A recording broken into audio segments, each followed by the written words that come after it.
Okay, picture this for a second. You're on the road. Maybe you've got a deadline breathing down your neck or a huge meeting just hours away. Yeah. But you are stuck. Yeah. Stuck in that familiar limbo, the hotel lobby. Oh, I know it well. You know the scene.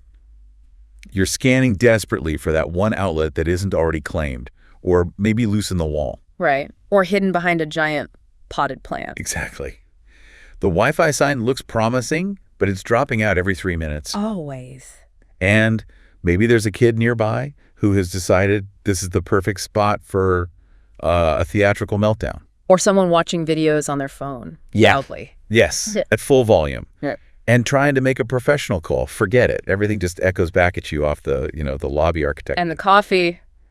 Don't get me started. Let's not even talk about the $6 lukewarm cup that adds zero value. It's kind of the unspoken challenge of working remotely, especially while traveling, right? Absolutely. You're location independent, always working, but it feels like you're rarely in the right place to actually work well. And you, our listener, have shared some material with us that really zeroes in on exactly this challenge. It focuses specifically on Indianapolis, and it presents a potential solution. Okay. We've got some excerpts here from an article titled The Nomad's Guide to Indianapolis, Daily Coworking Passes That Beat Hotel Lobbies by Brandnook. Right. That problem is just so incredibly common for anyone trying to be productive away from, a dedicated office space. Yeah. The flexibility of working on the go is great, but the reality of finding a reliable, focused workspace, well, it's a constant hurdle. It really is.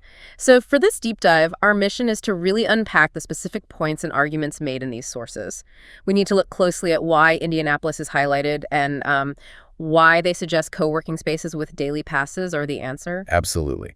Let's dive in and see what insights and perhaps some surprising details this material holds about actually getting effective work done while you're traveling, using Indy as the prime example. That's good. So the material starts by painting that very vivid picture of the problem. It really leans into why hotel lobbies, despite being, accessible, they just fundamentally fail as workspaces for serious tasks. Right. It highlights those specific points we just touched on, the limited privacy you get, the totally unpredictable noise levels that constantly break your concentration, and just the sheer volume of foot traffic always moving around you. It's distracting. The core insight here, according to the material, is that these environments aren't just inconvenient.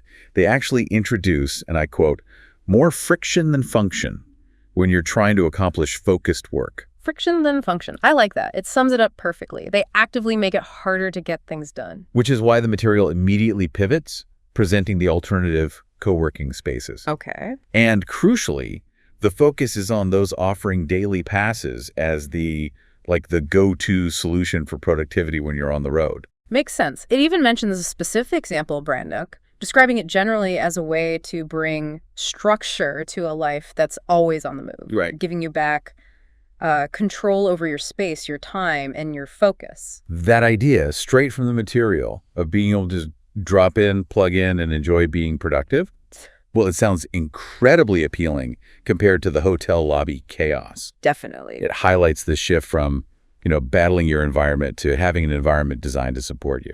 Which brings us to a really interesting point the material spends time on.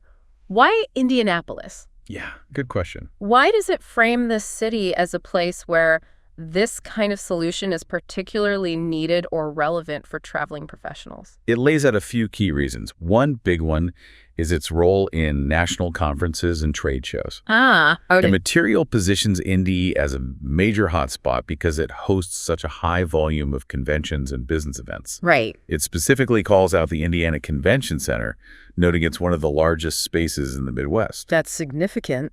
And it lists examples of huge events like Gen Con, the FDIC International Firefighter Conference, major biotech and medical expos, things that regularly pull in tens of thousands of attendees. Wow. Okay. So the material presents this as making Indy a significant location for, networking, collaboration, and business development. Lots of people passing through who need to work. That makes sense. Another reason highlighted is what the material calls a thriving tech scene with room to grow. Right. It argues that Indy has really established itself as a, quote, tech-forward city with significant momentum. It names anchor companies you might recognize, like Salesforce Marketing Cloud, Infosys, and Genesis. Big names. Yeah, and noting they're supported by this growing ecosystem of startups, incubators, and innovation labs. And the material points out a really unique blend here. It says it combines career opportunities, affordability, and long-term stability. Interesting combination. Yeah, it describes the tech community as both dynamic and grounded, suggesting it's ideal for those seeking growth, but maybe without the burnout you find in more established, sort of oversaturated markets. That's a compelling angle. And the material adds emphasis on the local culture, collaboration, mentorship, innovation. It says it makes it easy to plug into a community. So for traveling professionals or nomads specifically, it's presented as a place where you can genuinely find projects, build relationships, and stay productive while enjoying a level of livability and low overhead. Right. That's maybe hard to find in the big coastal tech hubs. Absolutely. The third major reason the material gives is its position as a Midwest base. It offers both remote work advantages and appealing cultural attractions. Okay. It lists a whole range of community and cultural events that draw people, like Indy Startup Week, the Broad Ripple Art Fair, Indy Film Fest, Indy Dev Fest, Code and Coffee meetups. Lots going on. Yeah, First Fridays at Fountain Square, the Fishers Makers Market, and even the Monumental Marathon. The suggestion is these aren't just fun, but offer networking and, well, inspiration. And it notes the practical geographic advantages, too. Being centrally located makes it easy to reach other major cities. Good point. And its relative affordability and stability are presented as a clear contrast to coastal hubs. You get more for your money, basically. Plus, the material highlights the infrastructure points that support a working traveler. A reliable airport, robust digital infrastructure, and modern spaces available. And it also makes a point of the arts and culture scene, places like the Indianapolis Museum of Art at Newfields, the Indiana State Museum, vibrant murals throughout the city, live music venues. Right, the creative side. Exactly. The material calls it a city where inspiration is always close, even suggesting it's particularly well-suited for creators like, podcasters and YouTubers looking for that blend of work environment and creative stimulus. Okay, so with the problem clearly defined and Indy presented as a relevant city for these challenges, the material then dives into the core comparison. Why daily passes at co-working spaces are argued to be a superior choice compared to hotel lobbies. Right, the head-to-head. Exactly. It details several advantages. The first one is the professional and purpose-built environment they offer. This is where the material really contrasts the two. It argues hotel lobbies are just, well, they're not suited for serious work. They make focus difficult because they're multi-purpose spaces. Yeah. Whereas co-working spaces are described as being intentionally designed for productivity. And it gets specific about the design listing features like ergonomic seating, dedicated work zones for different tasks, private meeting rooms, and crucially, strategically placed power outlets everywhere. Not just one sad outlet by the door. Definitely not. It even mentions details like lighting, acoustics, and climate control being calibrated specifically to help you focus. The insight here, reading between the lines, is that it's not just a nicer place to sit. The material views it as working in a space specifically crafted to help you perform at your best. Yeah. And it even mentions specific Brandnook features like 247 access, quiet cubicles for things like, coding sprints, and ample space designed for local tech meetups. A second advantage detailed is the range of amenities and services available in these spaces. The perks. Or necessities, really. Exactly. The material lists off features you'd expect in a dedicated office. Free parking, printing stations, dedicated phone lines, whiteboards, and meeting rooms you can actually reserve. Right. And it adds the comfort and practical amenities, complimentary coffee that's actually decent. Hopefully. A stocked kitchenette, essential office supplies right there, and building security. It makes a strong contrast with hotel lobbies, which it says pretty bluntly lack the necessary infrastructure for professional work needs. And the material is clear. These aren't just nice-to-haves. They are presented as essential for remote and traveling workers. It also points out the benefit of getting affordable workspaces with all these professional amenities without needing long-term leases. That's key for travelers. Absolutely. Which leads nicely into the third advantage, focusing directly on enhanced focus and productivity. Back to the core issue. Right. The material circles back to the distraction problem, stating plainly that noisy, chaotic hotel lobbies just don't allow professionals to concentrate or be productive. In contrast, it describes a co-working atmosphere as truly tailored for work. actively minimizing those distractions. How so? Examples highlighted include designated quiet zones, meeting rooms with balanced acoustics, that ergonomic seating again, and what it calls a culture of professionalism among the users. People are there to work. That culture aspect is important. It's interesting that the material also mentions features like soundproof recording spaces. Oh, nice. And environments that specifically support deep work. The conclusion drawn is simple. When your setting actively supports focus, your productivity is, a natural outcome. Makes perfect sense. Finally, the fourth major advantage outlined is flexibility and accessibility. Crucial for nomads. Totally.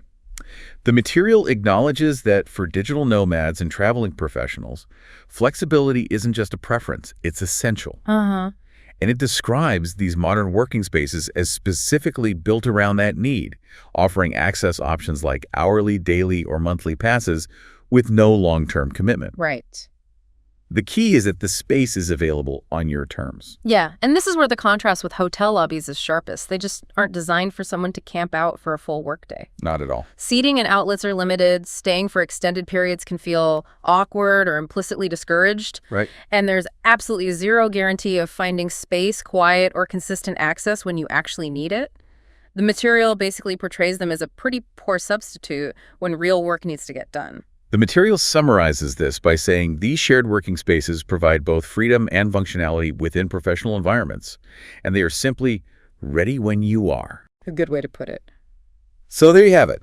We've taken a deep dive into the material you shared. We've unpacked the clear challenge it lays out about the struggle to find productive workspace while traveling. Explored the various reasons it presents for Indianapolis being a particularly relevant hub for digital nomads, citing conferences, tech growth, culture, and location. Yeah, quite a few reasons. And detailed the strong case it makes for co-working spaces and daily passes as a superior alternative to battling hotel lobbies based on the environment, amenities, focus, and flexibility they offer. You now have the key insights from these sources on this specific topic, giving you a much clearer picture of this often overlooked challenge and a detailed look at a potential solution explored within the material. So, thinking about all that, based only on what we've discussed from the source material, you heard about many specific features of co-working spaces presented as beneficial things like dedicated quiet zones, soundproof recording spaces, ergonomic seating, various dedicated work zones,